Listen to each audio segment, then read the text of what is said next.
هذه هي النتيجه ديال الغريبيه ديالي بعد ما وجدات. كتجي مشققه وكتجي فتيه في الماكله. هذه هي النتيجه ديالها، كتجي ناجحه. كتاخذوا واحد شويه ديال العجين كتكوروه صافي. كيتكور لكم صافي، ما تضيفوش عاد الزيت. فوالا بحال هكا صافي. دابا راها مزيانه. هذه هي الصينيه ديالي بعد ما حيدتها من الفران. كنخليها حتى تبرد ونحيدها من الصينيه لان كتفتت. السلام عليكم. في هذا الفيديو غادي نقدم لكم الغريبيه ديال الزيت، ما فيهاش قوام بزاف. تابعوا معايا الفيديو للاخر. كنحتاج في المقادير ديال الغريبيه. عندي هنا 600 غرام ديال الطحين، عبرت بهاد الزلافه هذه 3 ديال الزلايف. عندي هنا زلافه ديال الزيت ما يعادل 200 مليلتر. بالنسبه للزيت كتقدر تشط واحد شويه وكتقدر تخص لان كيبقى على حسب الطحين. عندي هنا 200 غرام ديال السكر. عندي هنا 100 غرام ديال السكر ديال سنيده، وعندي هنا 100 غرام ديال السكر كلاصي كنخلط. عندي هنا 2 ساشيت ديال الفاني، وكناخذ 4 غرام ديال الخميره ديال الحلوه، وكنحتاج الفتيته ديال الملحه والقرفه للتزيين. كنضيف تقريبا واحد 3 غرام ديال الملحه.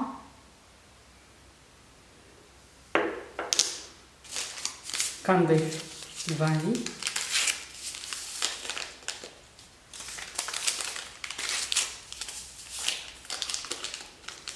كنضيف السكر. هنا عندي سكر كلاصي وسكر سنيده كنخلط.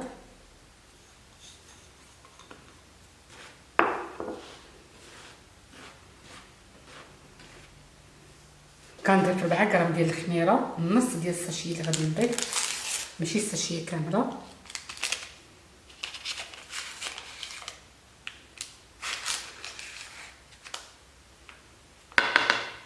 ضروري تخلطوا مزيان الطحين مع السكر.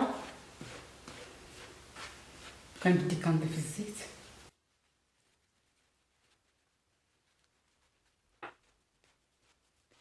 كنخدمها بحال هكا، نتمنى يكون واضح.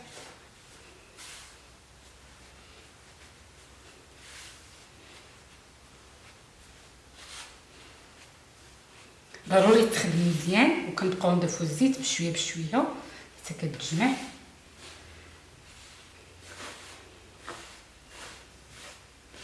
شحال ما خدمتوها مزيان كتعطيكم نتيجه مزيانه. صافي هي عندي الفرينه كامله مرمله. فوالا كنشدها بحال هكا. فوالا عندي مخدومه مزيان. كنضيف الزيت باش كنبقى نجمع. كنبقى نضيف الزيت وكنبقى نجمع.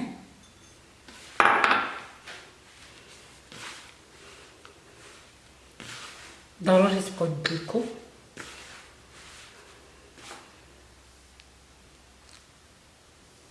غادي نضيف تقريبا واحد ربع زلافه، ونبقى نضيف غير بشويه بشويه الزيت. غادي نبقى نضيف الزيت ونبقى ندلكها.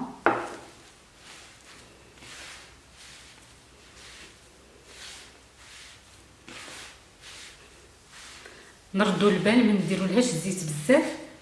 فاش كديروا لها الزيت بزاف كطيح لكم، فاش كتدخلوها للفران كتهبط. وثاني فاش كديروها ناقصه ثاني كتجيكم قاصحه. ديما ردوا البال بالنسبه لهاد الغريبيه هذه.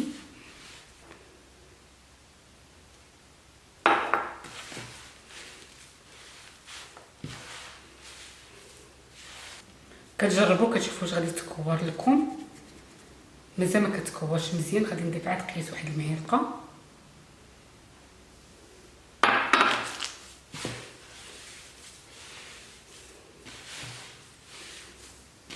صافي هذا هو القياس ديال العجينه ديالي. ضفت تقريبا 2 ديال المعالق ديال الزيت كبار. اللي ضفت تقريبا في المجموع 250 مليلتر. يعني ديما ردوا البال فاش كتضيفوا الزيت باش ما ديروهاش جاري بزاف. كتاخذوا واحد شويه ديال العجين كتكوروه صافي. كيتكور لكم صافي، ما تضيفوش عاد الزيت. فوالا بحال هكا صافي. دابا راها مزيانه.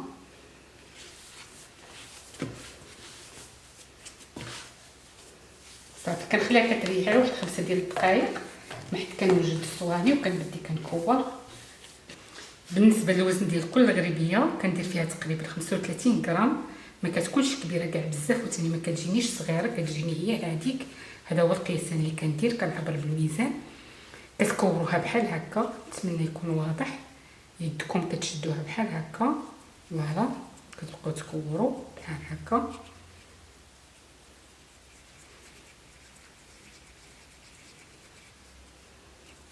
كطلعوها شويه الفوق،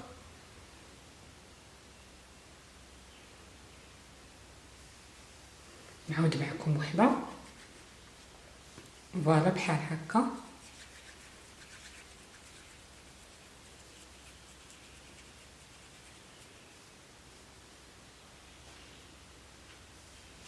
صافي هنا الغريبيه ديالي بعد ما كورتها كامله كندير لها شويه ديال القرفه من الفوق. هذه هي الكميه اللي عطاتني، ثانيه عامره. كنضغط هكا واحد شويه بالصبع ديالي، غير واحد شويه، كندير القرفه.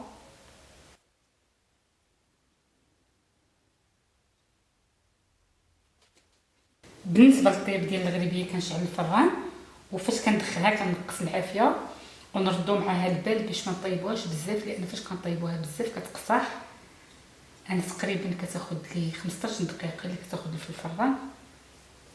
صافي كنستمر هكا، كندير القرفه في الصينيه كامله وكندخلها كطيب. هذه هي الصينيه ديالي بعد ما حيدتها من الفران، كنخليها حتى تبرد ونحيدها من الصينيه لان كتفتت، نردو معاها البال. بالنسبه للطياب خدات لي 15 دقيقه. كطيبوها الفوق، ما كتخليوهاش تتحمر بزاف وكتهبطوها لتحت، كتحمر غير واحد شويه. هذا هو الطياب ديالها، كتحمر واحد شويه. بالنسبه لهاد الحلوه هذه كتكون طريه بزاف، كتجمعوها حتى كتنشف وما كتحيدوهاش من الصينيه حتى كتبرد مزيان. كديروها في البواطه وكتستفوها وحده فوق وحده وغير بشويه حتى تبغيو تقدموها. هذه هي النتيجه ديال الغريبيه ديالي بعد ما وجدات، كتجي مشققه وكتجي فتيه في الماكله. هذه هي النتيجه ديالها، كتجي ناجحه. كنتمنى ان شاء الله الفيديو ديالي من الاعجاب ديالكم. كنقول لكم بسلامه ونتلاقاو ان شاء الله في فيديو قادم.